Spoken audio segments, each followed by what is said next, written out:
नमस्ते श्रीदेवी चैनल पर आप सब स्वागत है। सोहर गीत लेके आई हूँ।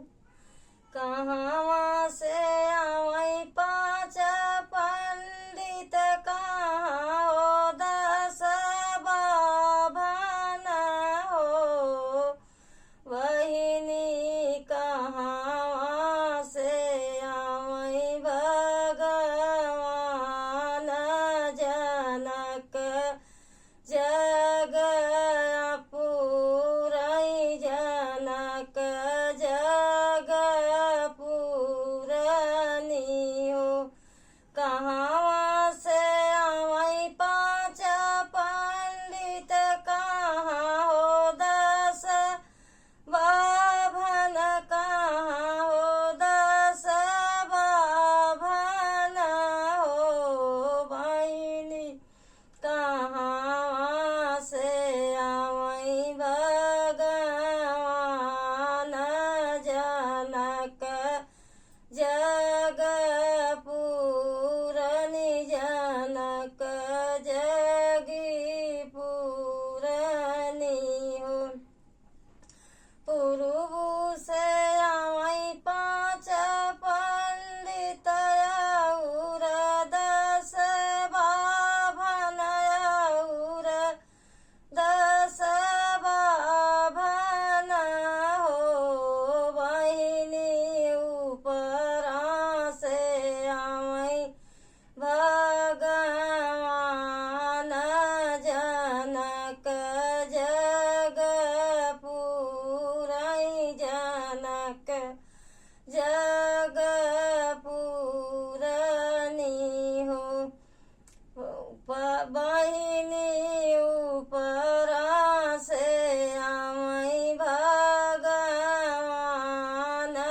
जनक जग पूरनी, जनक जग पूरनी हो। कहाँ बैठौ बई पाँच पंडित, कहाँ हो दस बाभन, कहाँ हो दस बाभन हो बहिनी, कहाँ बैठौ बई भगवान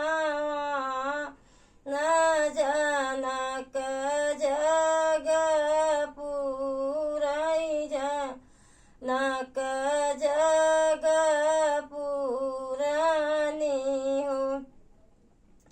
दुआरे बैठौ बई पाँच पंडित, और दस बाभन, और दस बाभन हो बहिनी, आंगने बैठौ बई भगवान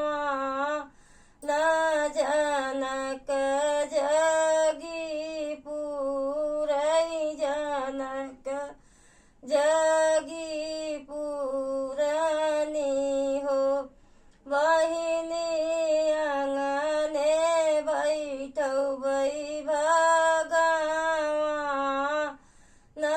जनक जग पूरनी, जनक जग पूरनी हो।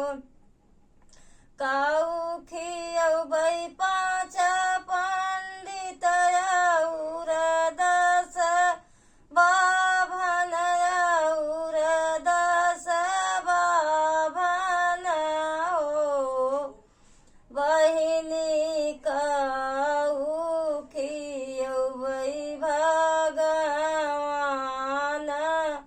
जनक जगी पूरई, जनक जगी पूरई हो।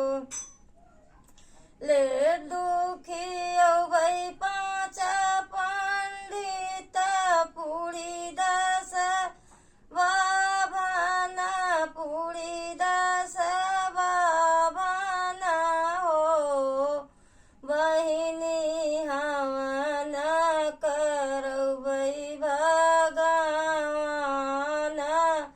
जनक जग